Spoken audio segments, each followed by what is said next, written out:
Hi dears, കേളി പുഷ്പം novel തുടരുന്നു. ഖദീസയും റംലയും ഭക്ഷണം കഴിക്കാനിരുന്നു. ഞാൻ ഇപ്പോൾ വന്നത് എന്തിനാണെന്ന് ഇത്താത്താക്ക് അറിയുമോ? മീൻ കറി ഒഴിച്ച് ചോറ് കുഴച്ചുകൊണ്ട് റംല ചോദിച്ചു. നീ പറയാതെ എങ്ങനെ അറിയാനാ? ഒരു മീൻ വറുത്തത് എടുത്ത് റംലയുടെ പ്ലേറ്റിലേക്ക് ഇട്ടുകൊടുത്തു ഖദീസ. അഫ്സലിന് പെണ്ണ് കെട്ടാൻ ഒരു പൂതി. അതിനവന് 21 വയസ്സല്ലേ ആയുള്ളൂ. പെണ്ണ് കെട്ടണം എന്നും പറഞ്ഞ് കരയാണ്. റംല ജീരക വെള്ളം എടുത്ത് കുടിച്ചു. എന്നിട്ട് വല്ലയിടത്തും പോയി പെണ്ണ് കണ്ടോ? ഇല്ല, അവൻ പറഞ്ഞു രഹനയെ കെട്ടണമെന്ന്. അവൾ അവന്റെ മുറപ്പെണ്ണാണല്ലോ. ഖദീസയുടെ മുഖത്ത് പ്രകാശം തെളിഞ്ഞു. രഹനയുടെ ജ്യേഷ്ഠത്തി ഷഹന അടുക്കളയിൽ ചോറ് വാർക്കുകയാണ്.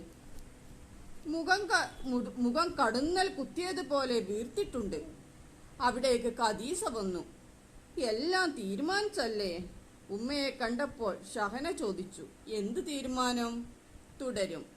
Please subscribe, like, comment and share.